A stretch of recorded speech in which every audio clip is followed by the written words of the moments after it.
మీకు మీరు ఎలా ఇంట్రడ్యూస్ చేసుకుంటారు జనరల్? నాకు భయం వేస్తుంది. ఇవాళ మీరు రన్ చేస్తున్నటువంటి hospital one of the richest in Hyderabad. మీ బ్యాక్గ్రౌండ్కి దీనికి కాంట్రడిక్షన్ కనిపించట్లేదు. ఇదేదో 5-స్టార్ హాస్పిటల్ అంట, మీ దగ్గర రేట్స్ ఎంత ఉన్నాయంట, ఇవన్నీ. ఇక్కడ స్పేస్ ఉంటే 2 బెడ్ ఇరికిస్తారు. ఓకే, ఇక్కడ స్పేస్ ఉంటే ఒక సీటీ పెట్టుకుంటాడు, ఒక అల్ట్రాసౌండ్ పెట్టుకుంటాడు. ఇక స్ట్రెచ్చరు ఫ్రీగా ఒక ప్లేస్ నుంచి ఈఆర్ నుంచి ఐసీయూకి పోవడానికి. ఓకే, నీకు స్థలం బాగా లేకుంటే ఒక 5 మినిట్స్లో పోయేది నువ్వు అరగంట తీసుకుంటే ఏమవుతుందా పేషెంట్కు? ఈ కెన్ ఈవెన్ డై. ఇది undenying fact. Don't mind. Corporate హాస్పిటల్కి వెళ్ళడం అంటే రక్తం తీయడం కాదు, రక్తం తాగడం. I'm sorry about my words. అక్కడ ఎవరు క్వశ్చన్ చేయరు. మీరు పీల్చుకుంటున్నారు, రక్తం తీసుకుంటున్నారు, ఇది కొడుతున్నారు, అది కొడుతున్నారు అన్నట్టు. ఒక ఎంబీబీఎస్ డాక్టర్ డిటెక్ట్ చేయగలుగుతున్నప్పుడు పెద్ద హాస్పిటల్లో మ్యాండేటరీగా టెస్ట్లకు ఎందుకు పంపుతున్నారు? ఎందుకు చేస్తున్నాడు? ఖర్చు పెట్టకూడదు ఈ పేషెంట్ కనేసి. కానీ that is wrong. I was the chief of staff. 35 ఏళ్ళ వయసులో ఆ దేశంలో కన్జర్వేటివ్ స్టేట్లో అమాంగ్స్ వైట్ అండ్ బ్లాక్ అమెరికన్స్లో they elected me first Asian, first brown guy. నా కలర్ బ్రౌన్ కదా. ఓకే, సో మీరు వైట్. చాలా మంది బిర్యానీ తినే వాళ్ళకి మీరు ఇప్పుడు ఒక దేవుడు, తెలుసా మీకు? చాలా మంది బడే రుచిగా ఉందిరా ఇది, ఒక్క ప్లేట్ ఇంది బిర్యానీని 3 ప్లేట్ తినేస్తాం, జస్ట్ లైక్ ఎనీథింగ్ ఎల్స్. కానీ అదే నువ్వు ఒక ప్లేట్ బిర్యానీ, గ్రీన్ సలాడ్స్ తినండి, కూల్ ఫుడ్ తినండి, రా ఫుడ్ తినండి, ఇది చెప్తుంటారు. మన ఫుడ్ ఏమన్నా ప్రాబ్లమా సార్? యూట్యూబ్ వీడియోస్, పాడ్కాస్ట్, ఎవరికి యాక్సెస్ ఉంటే వాడు ఒపీనియన్ ఇస్తున్నాడు. అందులో ప్రజల్ని ఎలా చెడగొట్టుతున్నారంటే పాపం, you know they are making a living hell. చాలా మంది అన్నం తింటాం కూడా పాపం అనే స్థాయికి వచ్చేసారు సార్. వైట్స్ అన్ని అవాయిడ్ చేయాలి. I eat rice. I don't believe in brown rice. I don't believe in all this other rices that you talked about. నేను ఈ ప్రిడిక్షన్ చేస్తున్నా. Diabetes might be wiped out of the society. It's a big statement actually. It's a very big statement.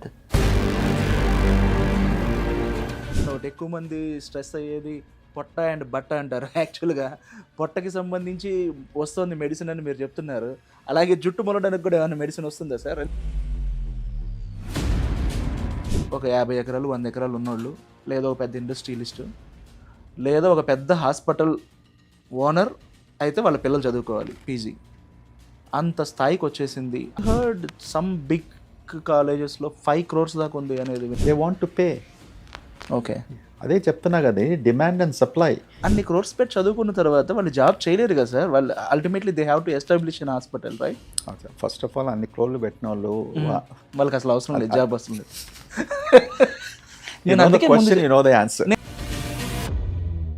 So how do you see the Hyderabad's medical tourism? This is non sense. నేను మా వాళ్ళకి చెప్తాను, don't be in that business. Doctor is like god అంటాం కదా, next to God అంటాం కదా, అది నేను ఎప్పుడు బిలీవ్ చేయను. Don't give them a godly status. Trust those who are trustable. No filter ప్రోగ్రాంలో ఇవాళ మనం ఒక విశిష్టమైనటువంటి అతిథిని కలుస్తున్నాం.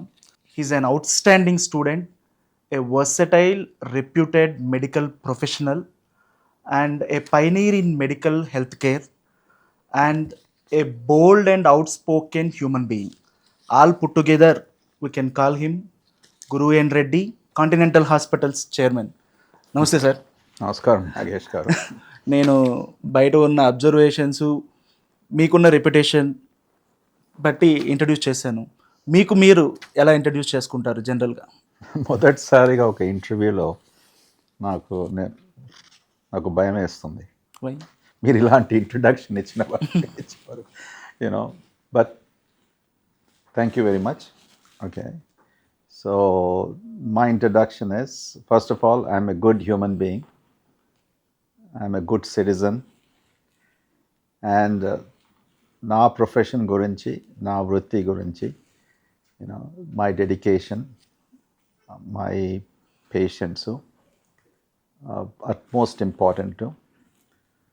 అలాగా సుమారుగా ఇప్పుడు 40 ఏళ్ళ పైన టైం గడిచింది. More than 40 years experience. So world best ఇన్స్టిట్యూషన్స్లో ఆయన ప్రాక్టీస్ చేశారు. హైదరాబాద్లో వరల్డ్ క్లాస్ ఫెసిలిటీని ఏర్పాటు చేశారు. బయట ఉన్న రికగ్నైజేషన్ గురించి మనం మాట్లాడుకున్నాము. So talking about your stature, so you are heading a big hospital here.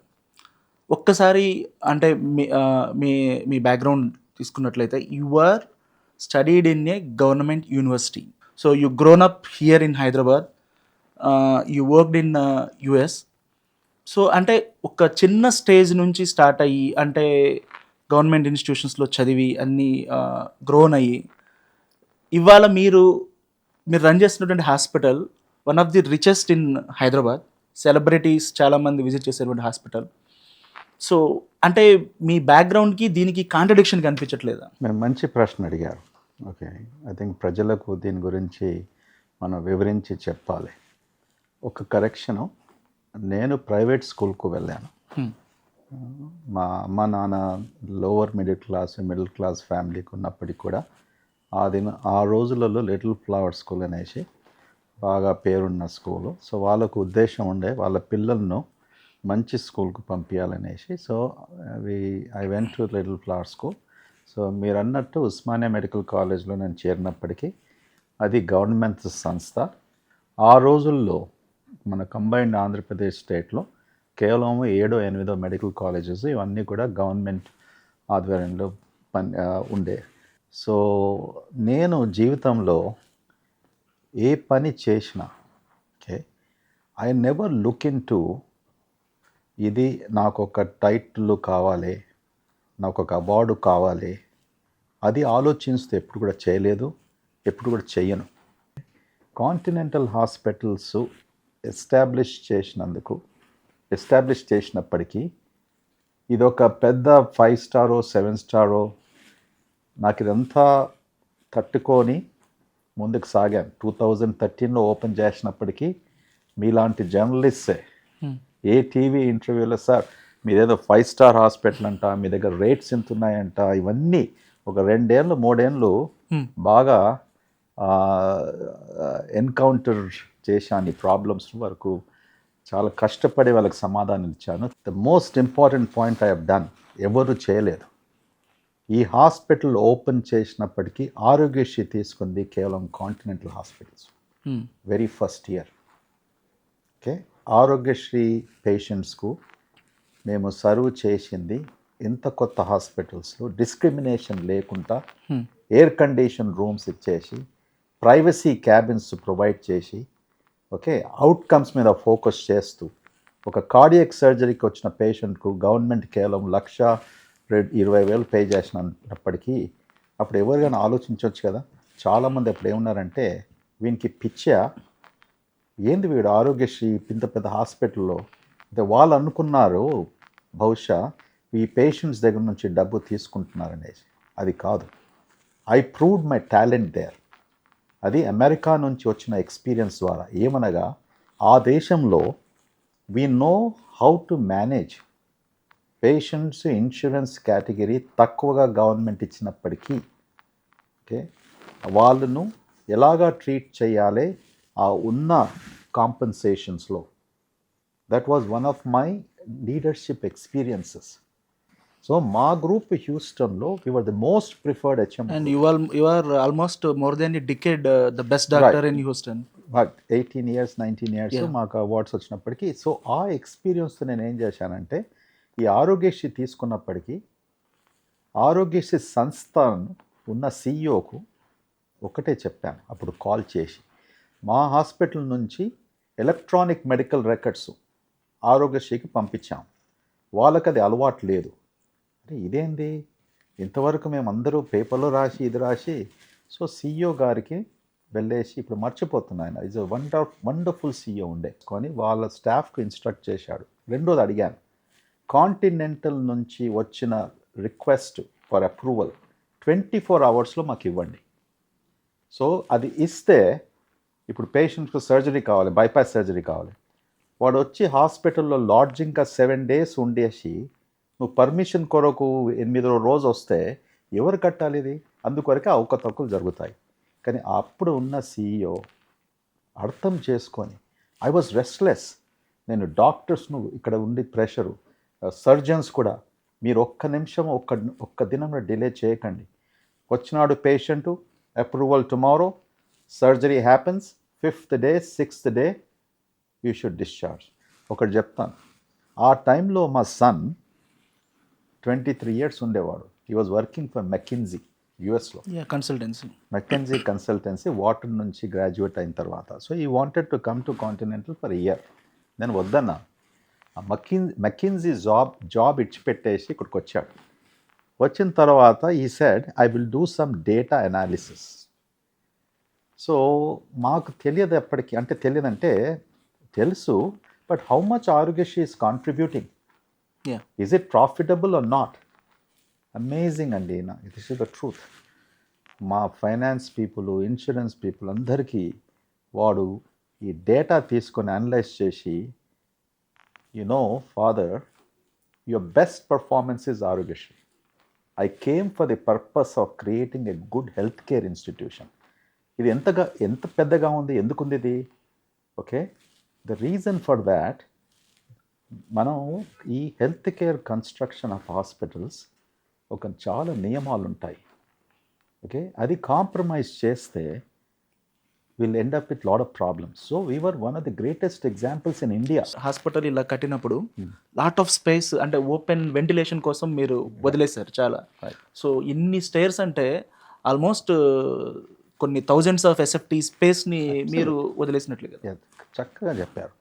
Okay, ఇప్పుడు మనం హాస్పిటల్స్లో ఎప్పుడైనా ఈ రోజు కూడా హాస్పిటల్స్ కట్టినప్పుడు ఏం చేస్తారు, ఇక్కడ స్పేస్ ఉంటే 2 బెడ్లు ఇరికిస్తారు.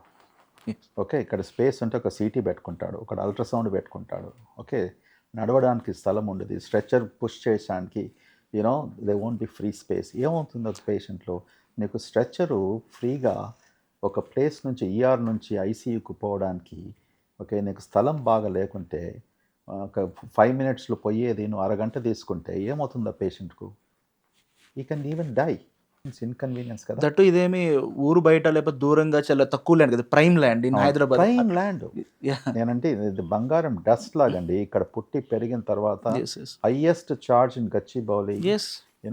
ఎందుకు I could have gone into real estate, I could have bought some land, I could have made hundreds of crores. Okay, కానీ ఒక పట్టుదలతో హెల్త్ కేరు ఎలా మనము ఇది సర్వీసెస్ ఇంప్లిమెంట్ చేయాలి, ప్రజలకు నిజంగా ఒక సర్వీస్ ఎలా మనం అందచేయాలి, that was all the inspiration behind. Now అది ఎప్పుడైపోయింది ఆరోగ్యశ్రీ, కరెక్ట్.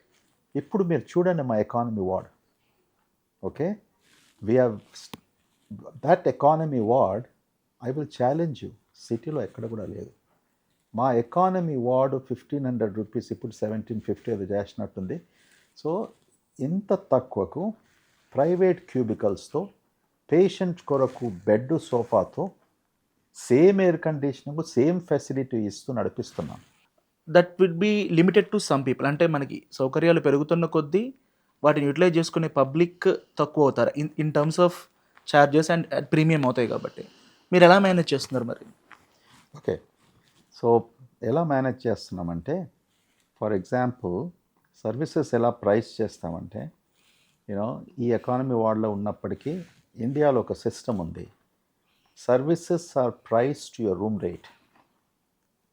ఎకానమీ వార్డ్ ఉన్న పేషెంట్కు ఈ అదే ల్యాబ్ టెస్ట్ నువ్వు ప్రైవేట్ డిలక్స్లో రూమ్ ఉన్న వారికి, లేకుంటే రెగ్యులర్ ప్రైవేట్ రూమ్ ఉన్న వారికి, the charges will be different. అది యునిక్ సిస్టమ్. అది వెస్ట్రన్ కంట్రీస్లో అలా ఉండదు. It goes according to what ever service your reigning, service cost. కానీ ఇండియాలో సిస్టము నేను నేర్చుకుంది ఏంటంటే, దట్స్ ఎ సిస్టమ్ హియర్. నువ్వు ఎకానమీ వార్డ్ ఉంటే ఒక బ్లడ్ టెస్ట్ 100 రూపాయలు అవుతుంది అనుకోండి, అదే ప్రైవేట్ రూమ్లో ఉన్నప్పటికీ 1000 రూపాయలు కావచ్చు. So services also cost drop.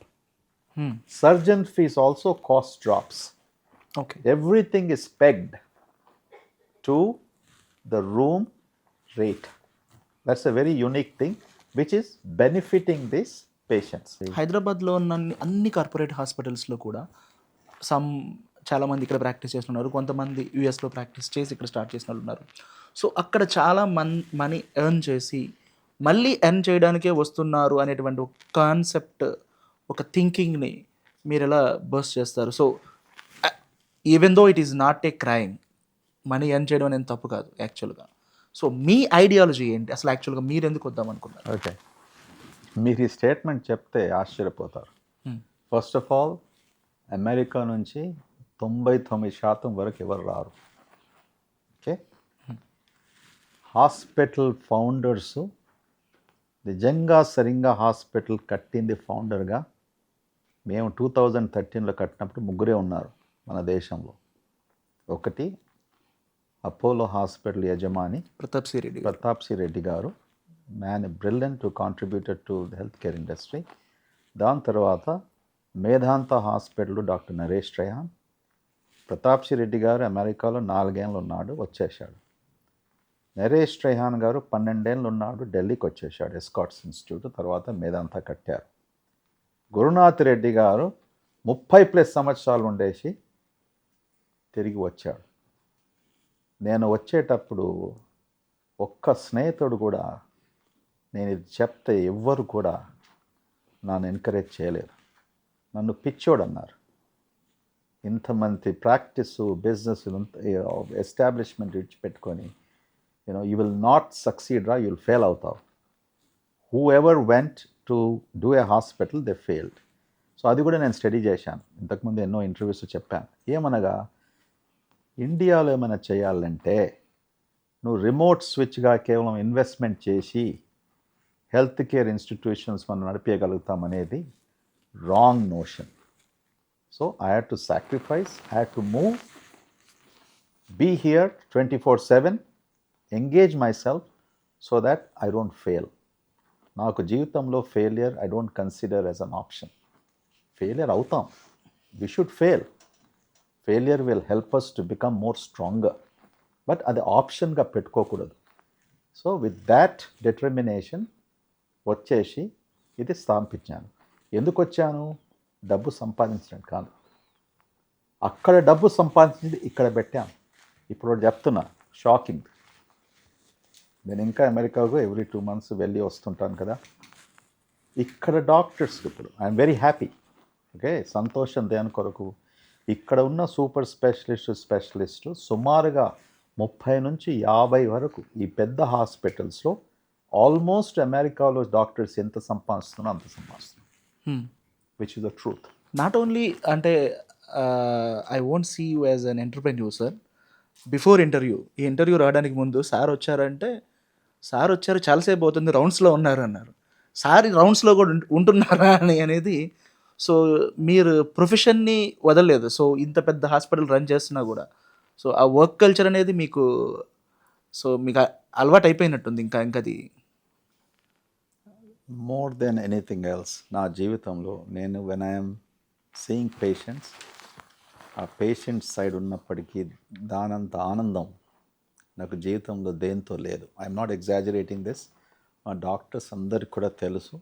Okay, ఒక హాస్పిటల్ నాన్ మెడికల్ CEO ఎంతగా ఉన్నప్పటికీ కూడా వెరీ గుడ్ డాక్టర్. యూనో, ఓ డాక్టర్ ఇంత డబ్బు తీసుకొచ్చాడు మాకు, ఈజ్ అ గుడ్ డాక్టర్ కాదు.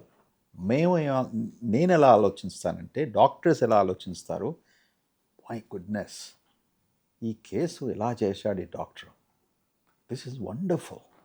ఆ టాలెంట్ని అప్రిషియేట్ చేసేది నీకు నాలెడ్జ్ ఉంటేనే, ఎక్స్పీరియన్స్ ఉంటేనే, then you can compliment and appreciate. అది చాలా ముఖ్యం. So you reached so many people including Gen Z people, sir. So because I saw your lot of video clippings and all on social media, internet and all. So నాకు అర్థమైంది ఏంటంటే ఆ రకంగా కూడా మీరు చాలా ఎనలైజ్ చేస్తున్నారు. సో అది మీకు సాటిస్ఫాక్షన్ ఇస్తుందా? అంటే ఇది కొత్త ట్రెండ్ కదా, మీరు ఇంతకుముందు చేసి ఉండకపోవచ్చు, ఈవెన్ అమెరికాలో కావచ్చు, ఇక్కడికి వచ్చిన కొత్తలో కూడా కావచ్చు, మేబీ లాస్ట్ 3-4 yearsలో స్టార్ట్ చేసి ఉండొచ్చు. అది ఎలాంటి ఎక్స్పీరియన్స్ ఇస్తుంది, ఎలాంటి సాటిస్ఫాక్షన్ ఇస్తుంది? జీవితం అంతా చేశాను అమెరికాలో. ప్రతి హాస్పిటల్కు నేను ఇక్కడ అయితే వర్క్ చేశాను. I was the chief of staff. 35 ఏళ్ళ వయసులో ఆ దేశంలో కన్జర్వేటివ్ స్టేట్లో అమాంగ్స్ వైట్ అండ్ బ్లాక్ అమెరికన్స్లో they elected me first Asian, first brown guy. నా కలర్ బ్రౌన్ కదా. ఓకే, we call సో మీరు వైట్ సో 35 yearsలో I was the chief of staff. I was that, and I was the first Asian president, okay, 110th president of the entire Academy of Medicine and the Medical Society. it's great. Okay, there's nobody even stepped into that role till today. It was 2011 and 10. So idi alavatu experience. Okay, I used to carry the doctors, 13,000 doctors, American doctors, to be a leader. And మాకు ఎలాంటి problems ఉంటాయి అక్కడ medical society అంటే ఇక్కడలా కాదు. Okay, చాలా స్ట్రిక్ట్గా అక్కడ ఆర్గనైజేషన్స్లో they function so ఇమ్మాక్యులేట్లీ.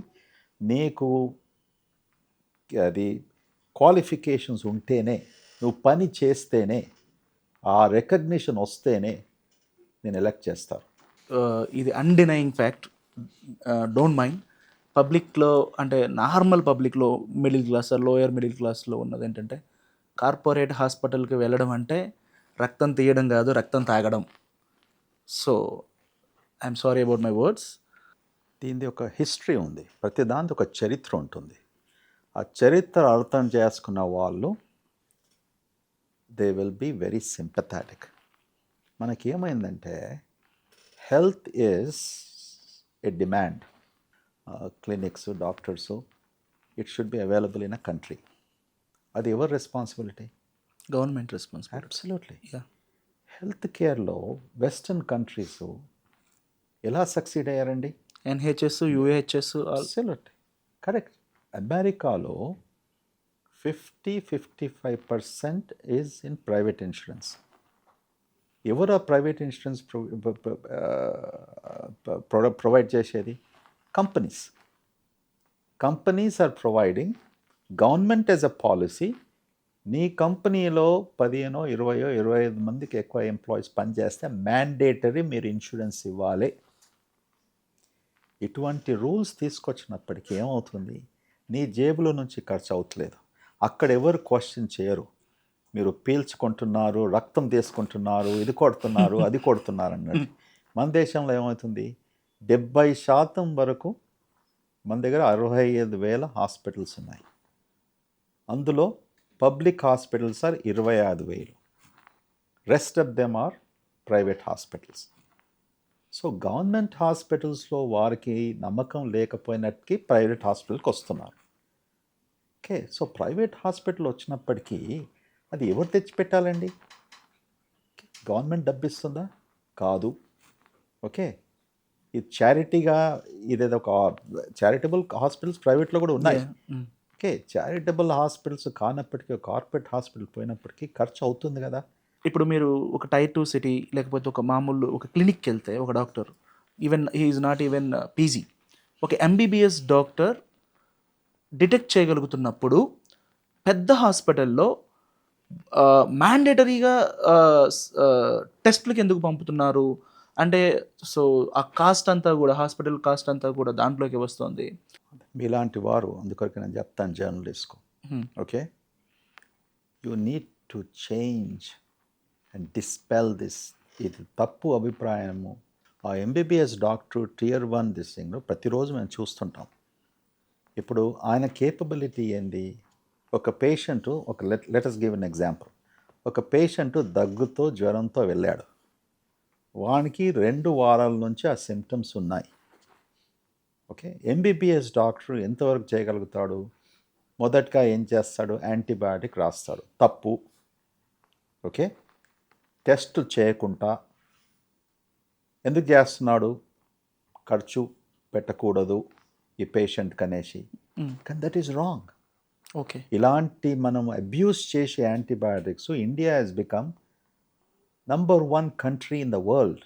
ఇప్పుడు నువ్వు కల్చర్ చేశావు, కల్చర్లో వచ్చింది ఈ యాంటీబయాటిక్స్ ఓరల్లీ ఏది పని చేయదు. You have to take IV antibiotics 7 రోజులు 10 రోజులు. నంబర్ 1 యాంటీబయాటిక్ ఖరీదు. నంబర్ 2 ఐవి పెట్టడము. ఇన్పేషెంట్ అవ్వాలి. ఇన్పేషెంట్ కూడా అక్కర్లేదు. మేము ఏం చేస్తామంటే యూజువలీ 24-48 అవర్స్ తర్వాత చెప్తాం, మీరు ఇంటికి వెళ్ళొచ్చు, యాజ్ లాంగ్ యాజ్ ఒక నర్సో ఎవరో వచ్చి మీకు యాంటీబయాటిక్స్ ఇంట్లో ఇస్తే మీకు చాలా తక్కువగా ఖర్చు అవుతుంది. అయినప్పటికీ కూడా ఇదంతా కూడా సుమారుగా 3,000, 4,000, 5,000, 10,000 కావచ్చు కదా. యాంటీబయాటిక్ ఖరీదు ఉంటుంది, ఆ నర్స్ వచ్చే పర్సను, ఐవి చేంజ్ చేయడము, ఆల్ దిస్ కాస్ట్. మీరు అనొచ్చు, ఓ డాక్టర్లు ఎందుకు ఓరల్ యాంటీబయాటిక్ లేదు. వాళ్ళకి అర్థం కాదు. This a thing called culture and sensitivity report.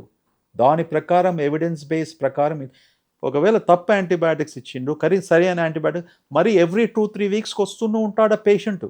తర్వాత సెప్సిస్ అయి చనిపోతాడు. అప్పుడు ఎంత ఖర్చు పెడుతున్నాడు? అండ్ ఈవెన్ టెస్ట్ చేయకపోతే అది బ్యాక్టీరియలా వైరలా కూడా తెలియదు కదా. యాంటీబయాటిక్ ఇస్తే ఇంకా డేంజర్ అవుతుంది కదా వైరల్ అయితే. If it is viral. MBBS doctor Tier 2 సిటీలో ఉన్నప్పటికీ వాని స్తోమతను ఆ పేషెంట్కు హెల్ప్ చేయని ఉద్దేశంతో ఎప్పుడైతే ఆ దగ్గు ఆ జ్వరం 2 వారాల తర్వాత తగ్గకపోతే ఏం చేస్తాడు, హయ్యర్ సెంటర్కు పంపిస్తాడు.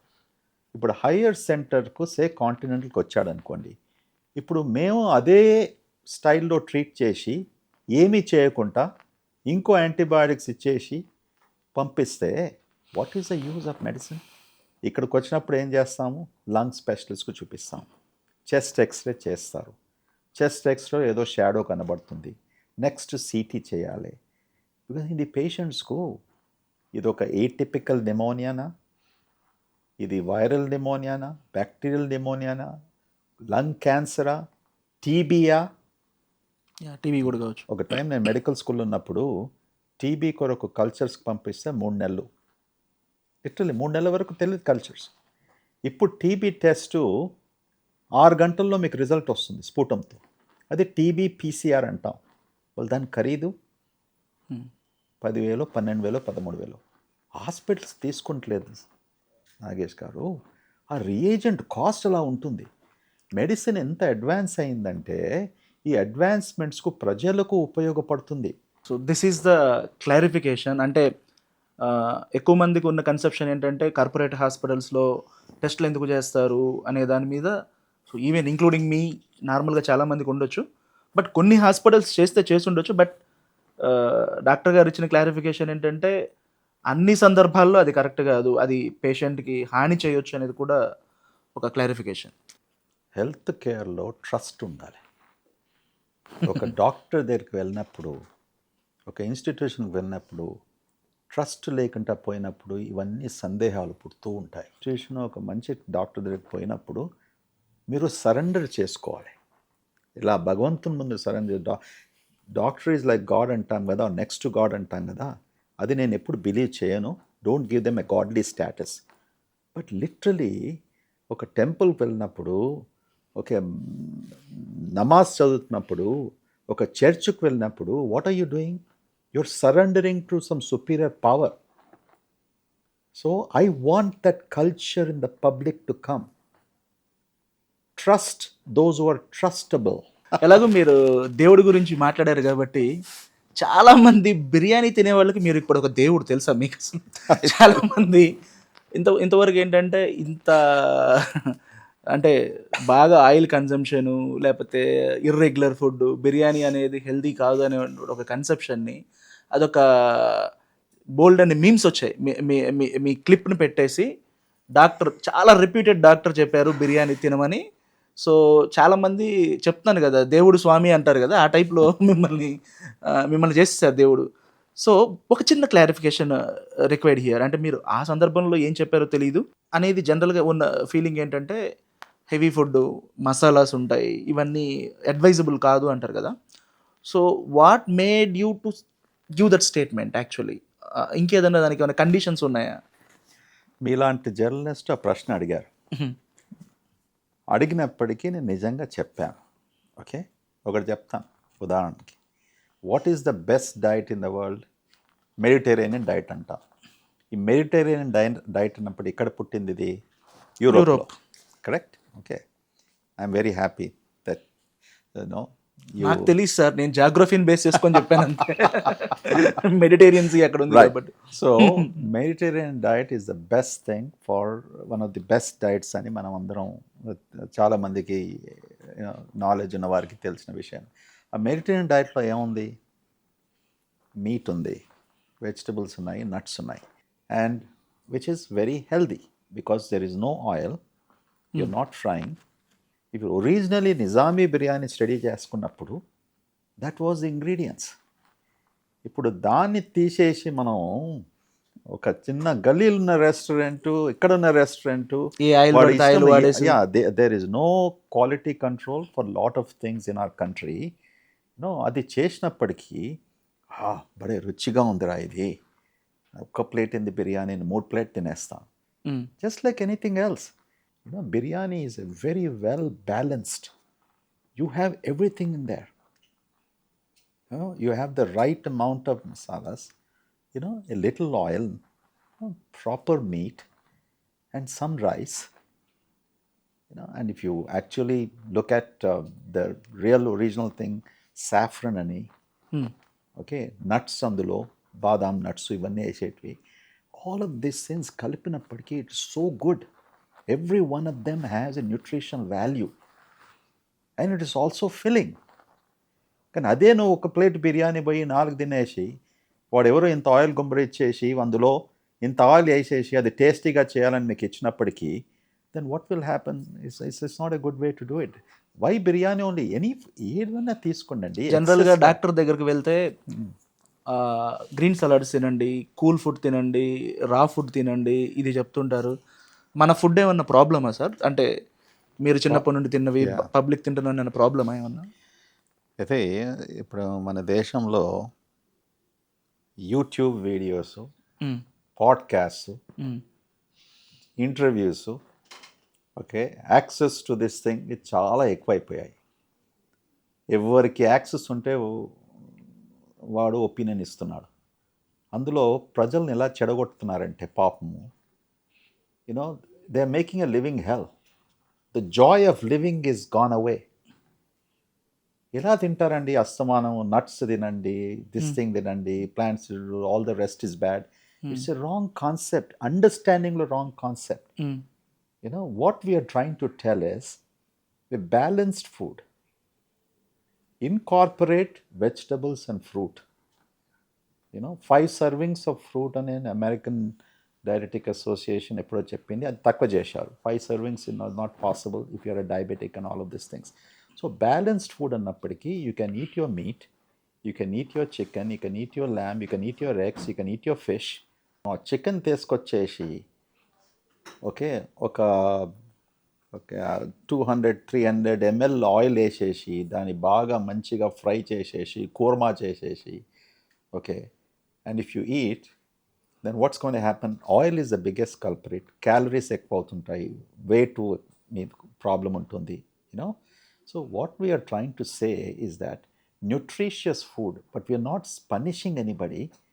కేవలం ఉదయం నుంచి సాయంకాలం వరకు ఫాలో దిస్ డైట్ అని ఎప్పుడు కూడా చెప్తలేం. చాలామంది అన్నం తింటాం కూడా పాపం అనే స్థాయికి వచ్చేసారు సార్. వైట్స్ అన్ని అవాయిడ్ చేయాలి, వైట్ మీన్ కార్బ్స్ లైక్ చపాతీలు, రైస్ కంప్లీట్గా అవాయిడ్ చేసేసి పూర్తిగా brown rice, black rice, red rice, millets. ఒక ఇంత ఎక్స్పీరియన్స్ ఉన్న డాక్టర్గా, అన్ని ప్రాంతాల్లో పేషెంట్లు చూసినటువంటి డాక్టర్గా మీ ఎక్స్పీరియన్స్తో చెప్పండి. యాక్చువల్గా మన రైస్ తింటే ఏమైనా ప్రాబ్లం అవుతుందా? ఏమన్నా ఊరగాయలు ఉంటాయి, ఇవన్నీ ఉంటాయి, నిజంగా పాపమా తింటాం? పాపం కాదు, కానీ if you eat in moderation will be okay. ఇవన్నీ గ్రెయిన్స్ అంటాం. గ్రెయిన్స్ అన్నప్పటికీ rice is a grain, wheat is a grain. These are all new foods. అంటే humanity was not use to this foods. అందుకొరకే మన రిషి మునులు వీళ్ళందరినీ 10,000 years మన ancient civilisation చూసినప్పటికీ ఎవరినన్నా మీరు ఒక ఫ్యాట్ రిషి మునిని చూసారా? ఎక్కడన్నా డిపిక్షన్ ఆర్టిస్టిక్లీ ఎక్కడ కూడా చూడలేదు కదా. The reason is these grains were not available there. So there is a scientific reason. Okay, agriculture was cultivated. Agriculture revolution. Grains were cultivated. That has become the staple diet and staple food. But it took so many years for us to recognize why India is the diabetic capital of the world. Yeah. We found that carbohydrate consumption is one of the biggest culprits, which is true. Normally, what we recommend, 1 cup of rice. Okay, literally 1 cup of rice a day is adequate. I eat rice. I don't believe in brown rice. I don't believe in all this other rices that you talked about. But once in a while, if somebody is eating brown rice, I don't mind eating brown rice. But I definitely eat white rice. But I restrict myself that I may not eat every day. I may eat 3 or 4 times a week or 2 or 3 times, but I restrict myself to a cup. And especially with aging, if somebody has borderline diabetes or all of those things, carbs are, you have to be a little careful. Now, carbs are not only coming in rice. ఇది తప్పర్థం చేసుకుంటున్నారు. Oil is the biggest problem too. With its both fat, protein, all of these things are, మన కర్రీస్లో so much of oil we put. Restaurants లో ఎక్కడ కూడా ఆయిల్లో fat కదా, carbs కూడా ఉంటాయి. no. Oil is fat. Fat is contributing to these carbs also. Okay. Because excess fat is converting into carbs. Okay. That's what the liver processes. Okay, I mean, in a sense, sugar. Fats are this thing which convert sugar. Sugar is nothing but basically a carbohydrate at the end of the day. Excess carbs can convert into fat. Other way around too. When you Got it. become obese, when you're eating so much of carbs, okay, your carbs are being processed into, all the excess is going on, being processed as fat, and that's how you're putting on weight. When you put on weight, your sugars get out of control. You become a diabetic. When you become a diabetic, you can feel more hungry because your sugars are fluctuating. You still eat more weight. You're trapped in a cycle. So, reason ఏంటంటే, simply put, okay, nothing is 100% bad or poisonous or this thing. Actually you said మీరు రోజుకు ఒక్కసారి తింటాను అని ఇంతకు ముందు interviews Yes. చెప్పినట్లు. So what is advisable పబ్లిక్కి, మనకున్నటువంటి అవైలబుల్ ఫుడ్కి what is advisable actually? So, అది నా life style. Morning I eat fruit. Most of the times lunch should be a good lunch, but I don't follow that. Okay. So అది నాకు మధ్యాహ్నం భోజనం చేసినప్పటికీ నా బండి ఆగిపోతుంది. ఇట్స్ లైక్ పెట్రోల్ ఎక్కువగా పోస్తే ముందుకు పోవాలి కదా, నాది రివర్స్లో. Food is like breakfast you prefer my breakfast? breakfast is only fruit, okay, and some antioxidant juice. No idli, no vada, no puri, no this thing. Maybe Sunday what night about eppudana- lunch? If Sunday night sometimes, I relax that.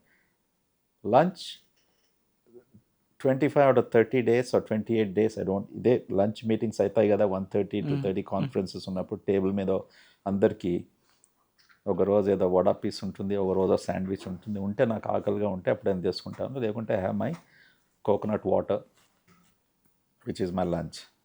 Okay. Dinner? Dinner also is very well measured dinner.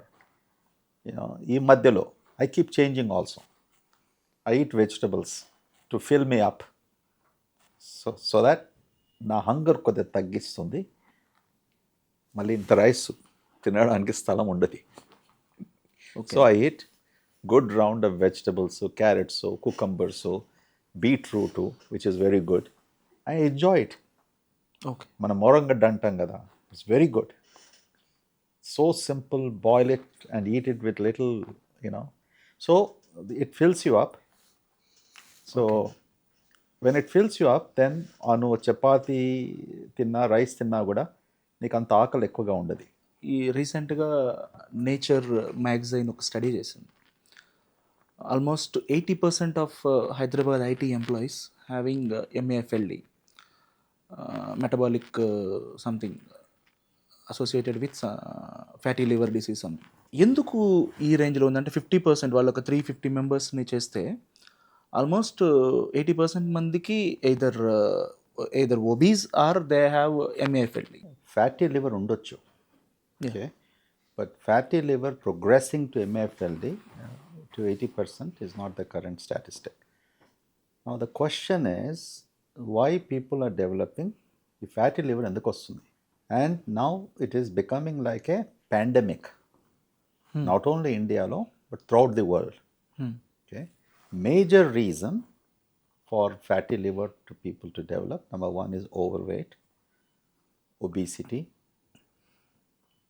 diabetes, increased cholesterol or hyperlipidemia and down, okay, alcohol.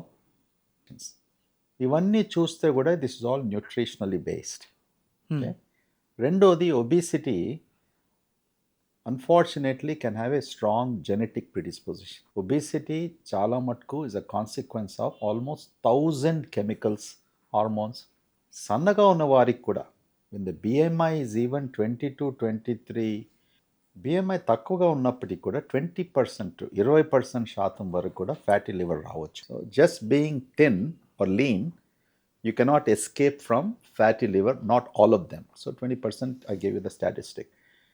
Mostly this is because of, as industrialization happened in the world, as civilization economically improved, as access to food, okay, rich food, సుమారుగా 20-30% వరకు over a period of time, ఈ fat can damage the liver cells. మన కాలేయం మంచి sponge లాగా ఉంటుంది, మెత్తగా. So ఎప్పుడైతే fat because of its various consequences వలన it is causing damage to the liver cell, ఆ సెల్స్ ఏమవుతున్నాయంటే స్కార్ అయిపోయి ఫైబ్రోసిస్లో మారుతుంది. అప్పుడు మ్యాష్ అంటాం. Okay, yeah, MASH is called metabolic associate steatohepatitis అన్నప్పటికీ స్టియటోహెపటైటిస్, స్టియటోసిస్ అంటే ఫ్యాటు, హెపటైటిస్ అంటే inflammation of the liver. So there is a low grade continual inflammation of the liver. Fibrosis తర్వాత next stage is cirrhosis. So ఏదైతే 30% of the patients fat నుంచి MASH పోతున్నారో, MASH నుంచి another 30% of the patients cirrhosis పోతారు. And it also can predispose to liver cancer. So the reason why these people are developing is because of this. Now you said about stress. Stress ఏం చేస్తుంది? Lack of sleep, stress వలన మనం ఎక్కువగా భోంచేస్తాం. Stress also increases your cortisol level. So when you are under stress, your body's cortisol level increases. What is the effect of that? You tend to eat more. So why in America lower socioeconomic people are more fatter or very obese? It's because they are under stress. So they tend to eat junk food. అంటే కేవలం fatty liver వస్తే వచ్చింది అనుకోవడానికి లేదు, మీరు అది turn అవుతుంది, ఎంఏఎఫ్ఎస్గా turn అవుతుంది, తర్వాత సిరోసిస్గా టర్న్ అవుతుంది అనేది. సో ఇది ఖచ్చితంగా అడ్రస్ చేయాల్సిన You issue. should not be alarmed, but you should be seen by a doctor or a specialist. మేము ఇస్తున్నాము. తర్వాత ఇప్పుడు ఫార్మస్యూటికల్ ఇండస్ట్రీలో రీసెర్చ్ ప్రకారం they are looking at different drugs. ఇప్పుడు మన GLP-1 డ్రగ్స్ అని వచ్చాయి డయాబెటీస్ కొరకు, వెయిట్ లాస్ డ్రగ్స్. అంటే డయాబెటీస్కి వచ్చిన drugs they also lose weight. ఇప్పుడు మన ఇండియాలో ముంజారో అని ఇంట్రడ్యూస్ చేశారు last year. Okay, now that is becoming a game changer. Okay, ఈ drugs GLP-1 drugs, Ozempic, Mounjaro, ఇటువంటి medications FDA is very good. US FDA is going to very soon approve it. Fatty liver కొరకు. Not only that, it helps in fatty liver. They have shown in research now very clearly. It also helps those who have a problem with alcohol. So 15 years back నేను ప్రతాప్ రెడ్డి గారితో ఒక చిన్న small ఇంటరాక్షన్లో అడిగితే what is India's major health concern అని అడిగితే ఆయన అప్పట్లో చెప్పారు type 2 diabetes going to be a biggest medical concern అవబోతుంది అని ఆయన చెప్పారు. ఇప్పుడు చూస్తే మనకి type 2 diabetes, hypertension, cardio and cancer, ఈ all put together 60% of deaths, natural deaths in India caused by this only. So మనం ఇంకా చెప్పాలంటే అసలు India diabetic capital of world అని కూడా అనుకుంటున్నారు. సో ఎలాగ ఫైట్ చేస్తాం? Hypertension, diabetes, heart disease, ఇవన్నీ దీస్ ఆర్ ఆల్ అవి ఇంక్రీజింగ్. ఇప్పుడు చెప్పాను కదా కొత్త మెడికేషన్స్లో, that can be a game changer. మీరు ప్రతాప్ రెడ్డి గారి గుంటే చెప్పారు, he was right. But now I will tell you, ఆయన 15 ఏళ్ళ కింద ఎలా ఎస్టిమేట్ చేశాడో, ప్రెడిక్ట్ చేశాడో, నేను ఈ ప్రెడిక్షన్ చేస్తున్నా. diabetes might be wiped out of the society. It's a big statement actually. It's a very big statement, but the reality from what we are seeing by the new drugs that are coming, is amazing. See, weight తగ్గినప్పటికి ఏమవుతుంది, sugar కంట్రోల్లోకి వస్తుంది, medications తగ్గిపోతున్నాయి, blood pressure కంట్రోల్లోకి వస్తుంది. All of these things we're already seeing. అమెరికాలో, యూరోప్లో almost 4 సంవత్సరాల నుంచి medications use చేస్తున్నారు. సో డయాబెటీస్ డెవలప్మెంట్ ఎట్లా అవుతుందంటే, ఇప్పుడు ఇంజెక్టబుల్ ఫామ్స్లో ఉన్నాయి ఇవి.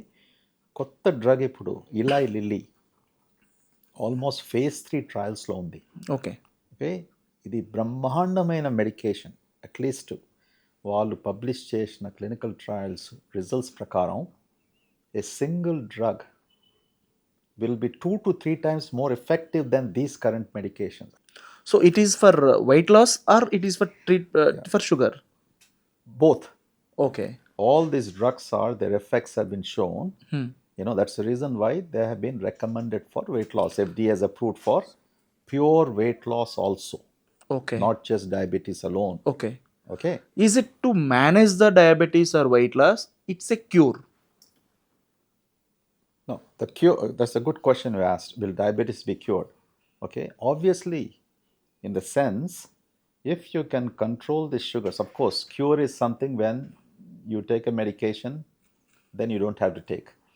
Correct? Yes, permanent solution. Okay, I'm asking about that. Right. If somebody has a pneumonia, you take antibiotics for 10 days, 7 days, pneumonia poin tarvata you stop it. So that is a question we need to answer. Whether these medications will help, you have to use them as a maintenance medication for the rest of your life. Okay, but the problem is the current medications, diabetes kunna medications lo, you have to take many times multiple drugs. Okay. So many times మన sugar measurement చేసుకోవాలి. దాని తర్వాత ఈ ఉన్న medications అందరికీ they not bringing in control. దానివల్ల kidney disease, kidney failure, dialysis, renal transplants, heart attacks, strokes, all these things are coming. This will be a game changer. Okay. Yes, this will be absolutely a game changer. అంటే ఏది treatment అయినా కూడా సులభంగా ఉంటే, ఒక aspirin తీసుకున్నట్టు, if that becomes with no side effects, that is a game changer. Correct? So my prophecy is diabetes will no longer be a challenging disease in the world. Okay, and the consequences of diabetes, which has మన health care burden ఏదైతే add చేస్తుందో, దీనివలన వచ్చే problems, kidney problems, heart problems, strokes, okay, దాని తర్వాత leg ulcers, atherosclerosis, ఇవన్నీ కూడా imagine, రెటినాపతి, I problems, ఇవన్నీ కూడా just imagine how many millions and crores and crores economic burden on the country. Economic burdens wipe out. ఒక ఫ్యామిలీలో డయాబెటీస్ వస్తే, మిడిల్ క్లాస్ ఫ్యామిలీలో 25% of the pay check of the earning member goes annually towards management of that. This is our Indian economic statistic. Okay, husband wife ఇద్దరు పిల్లలు ఉంటే, వాడు earn చేసే శాలరీలో డయాబెటీస్ వచ్చినప్పటికీ annually the cost is 25%. On lighter note, ఎక్కువ మంది stress అయ్యేది పొట్ట అండ్ బట్ట అంటారు. యాక్చువల్గా పొట్టకి సంబంధించి వస్తుంది మెడిసిన్ అని మీరు చెప్తున్నారు. అలాగే జుట్టు మొలడానికి కూడా ఏమైనా మెడిసిన్ వస్తుందా సార్? ఎందుకంటే చాలా మంది హ్యాపీ ఫీల్ అవుతారు. ఓకే, ఇప్పుడు జుట్టు పోవడానికి మెడిసిన్ కూడా వస్తుంది. ఇప్పుడు జస్ట్ అబౌట్ 6 months బ్యాక్ ఇది కాలిఫోర్నియాలో కనుక్కున్నారు. Okay, I think Cedars Sinai institute or something. They are saying that this will be another game changer. Right. ఎలాగో చెప్తాను మీకు. ఈ ప్రశ్న ఎవరు అడగలేదు, ఇది తాజా న్యూస్. బట్టతలు ఉన్న వాళ్ళందరికీ శుభవార్త. సో ఇప్పటి వరకు జుట్టు ఎందుకు పోతుందనేసి క్లియర్గా ఎవరికి తెలియదు. అది నిజం. టెస్టాస్టెరాన్ అంటాము, మేల్ హార్మోన్ అనుకుంటాము, స్ట్రెస్ అంటాము, జెనెటిక్స్ అంటాము, ఇవన్నీ కదా. But really what is the real cause?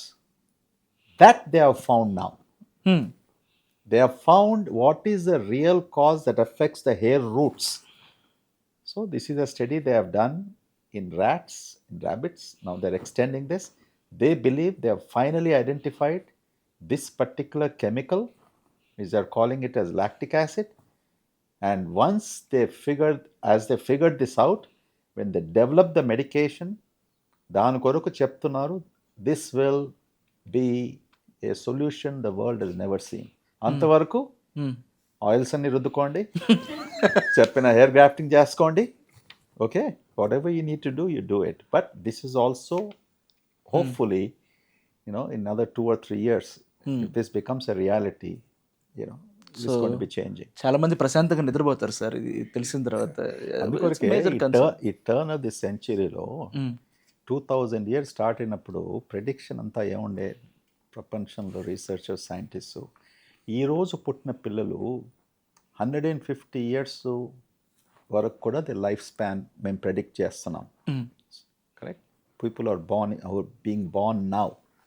Okay, generation Z అనుకోండి, జీ తర్వాత ఏమొస్తుందో నాకు తెలియదు. Okay, but that is the reality. ఇప్పుడు చూస్తున్నాం ఎంతమంది 80 years old, 90 years old చక్కగా నడుస్తున్నారు. Okay, they're taking care of themselves. Because of environment, pollution, దీనివల్ల చాలా చాలా ఇబ్బంది. ఇప్పుడు Delhi become a world's deadliest polluted సిటీగా అయిపోయింది. సో ఫ్యూచర్లో ఇది ఎంతవరకు ఒక హెల్దీ ఎన్విరాన్మెంట్ అనేది ఒక ప్రీమియం అయిపోతుందా, లేకపోతే పబ్లిక్కి ఇది ఒక కాస్టింగ్ అవుతుందా? ఇది ఎంతవరకు ఎఫెక్ట్ చూపిస్తుంది? ఇది చాలా ఎఫెక్ట్. అసలు మనం ఏం చేస్తాం హెల్త్ కేర్లో, ఒకసారి అన్యాయం అనిపిస్తుంది.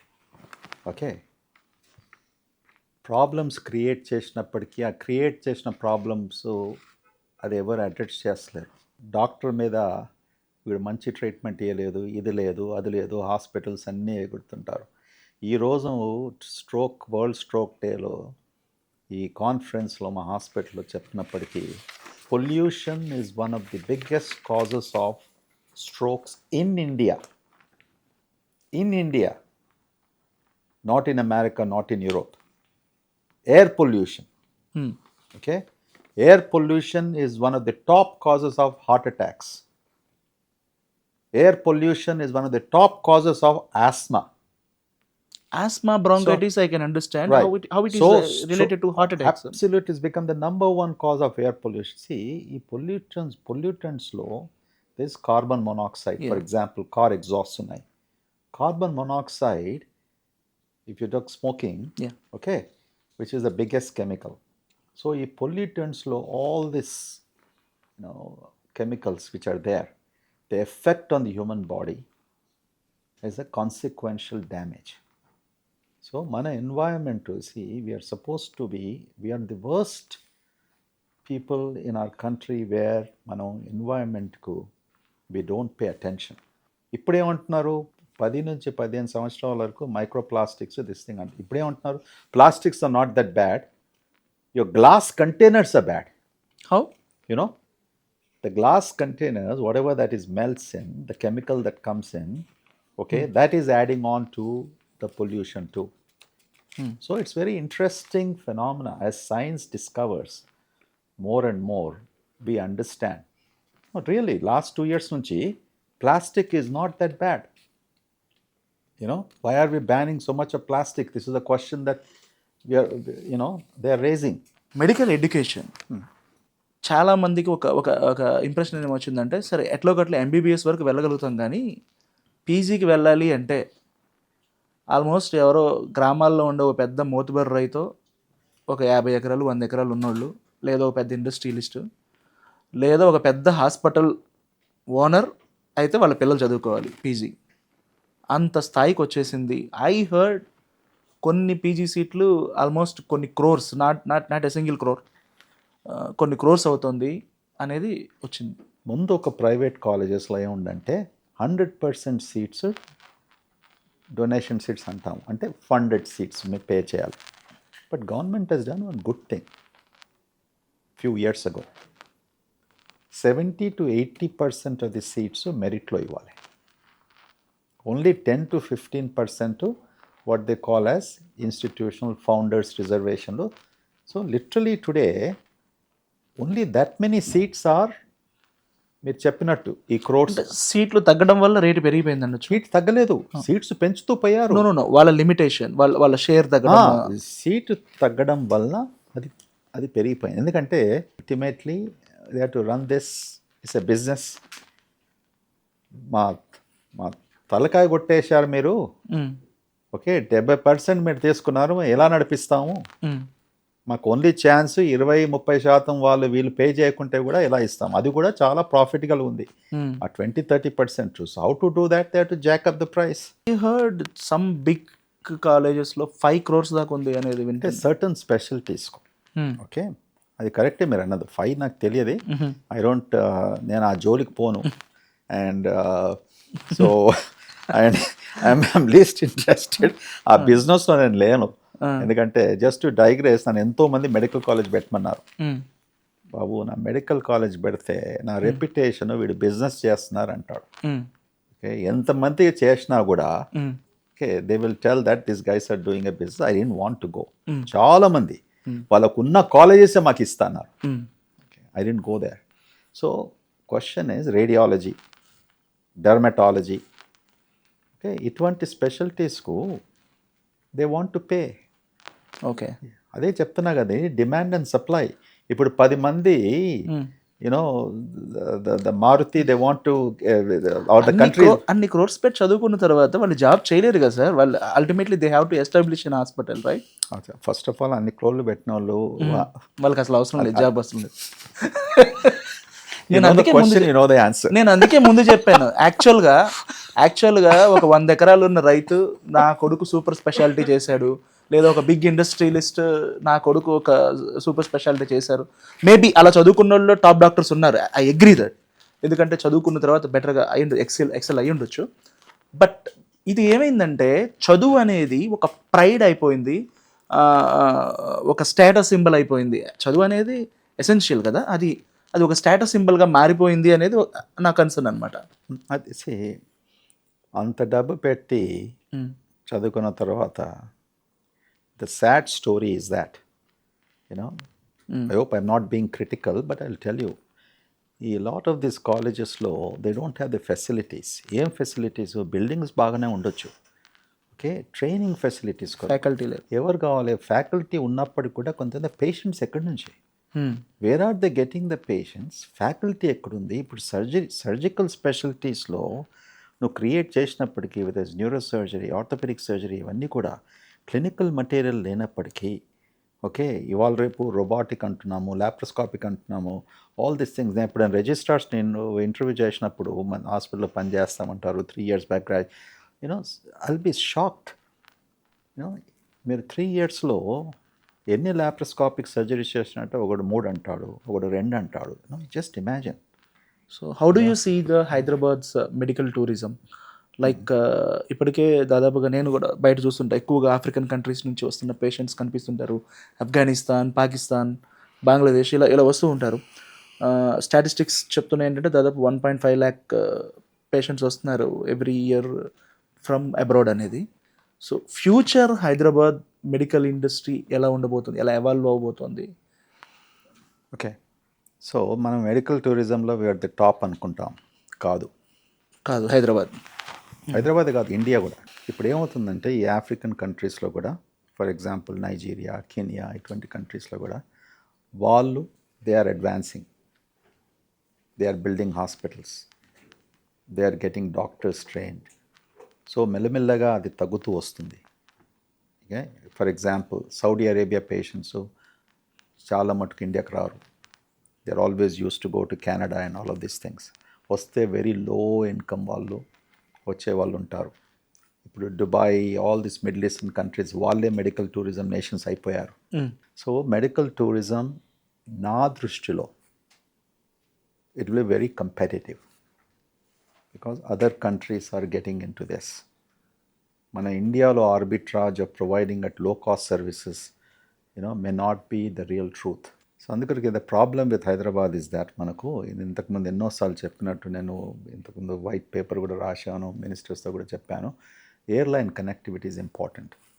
ఒక పేషెంట్ ఆఫ్రికాలో వచ్చినప్పటికీ వాడు ఢిల్లీ, ముంబైలో దిగాలి, మళ్ళీ అక్కడి నుంచి మన హైదరాబాద్కి రావాలి.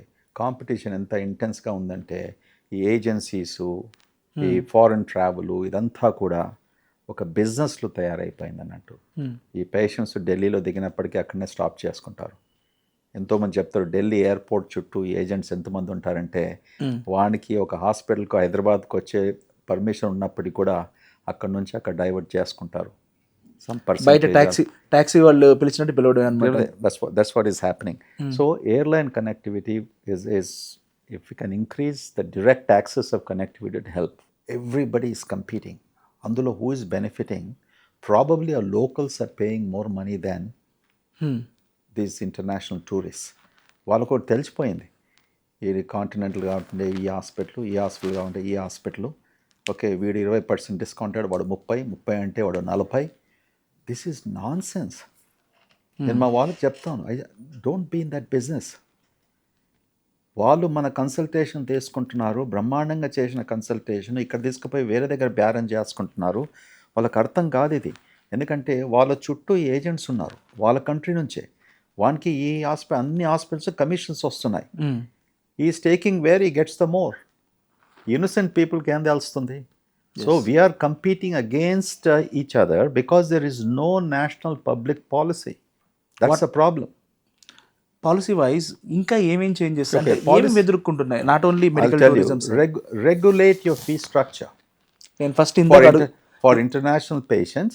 What about domestic? ఈవెన్ ఫస్ట్లోనే అడగాల్సింది నేను. అంటే హాస్పిటల్స్ మేమేమి అన్ని హాస్పిటల్స్కి ఫీ స్ట్రక్చర్ అలా లేదన్నారు. Is there any regulation? ఒక హాస్పిటల్ ఒకలాగా ఉంటుంది, ఇంకో హాస్పిటల్ ఇంకోలాగా ఉంటుంది. ఎంత ఉన్నప్పటికీ కూడా చాలా మటుకు మేజర్ డిఫరెన్స్ ఉండదు. ఓకే, యూజువలీ 5 to 10%, 15% వేరియేషన్ ఉంటుంది ఫీజ్లో. బిల్లింగ్లో వేరియేషన్ ఉంటుంది. That's where your conscious and ethics have come. Okay, నువ్వు ఇప్పుడు గాల్బ్లాడర్ సర్జరీకి లేకుంటే స్టెంట్కి నువ్వు 1,00,000 చెప్తావు.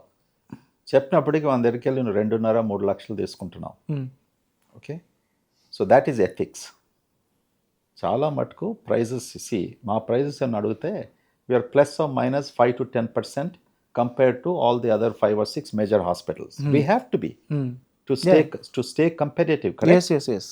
And we can't also, there is everything as a system. Okay, మేము ఇన్సూరెన్స్ కంపెనీస్తో కాంట్రాక్ట్ తీసుకుంటున్నాం, correct? We're enter in to agreements and insurance companies have a fixed price, negotiated price. We can't do anything about it. That's how Western countries have done it. ఇక్కడ కూడా ఇండియాలో కూడా same system. You cannot charge a patient. ఇప్పుడు నీకు insurance ఉంది, మా హాస్పిటల్కి వస్తావు, నీకు సర్జరీ అక్కడ ఉంది, your insurance is paying this, that's about it. The panel of doctors change వాళ్ళు చేస్తారు అంతే. So there is no variability. Cash ఉన్న వాళ్ళకు, క్యాష్ ప్రైస్తో ఉన్న వరకు వేరియబిలిటీ ఉండొచ్చు. అందుకని అందరితో చెప్తాను, బాబు ఇన్సూరెన్స్ తీసుకోండి. Not only it will protect you, it will bring in discipline and you're protecting your family. Best Thank you very much, sir. Thank you.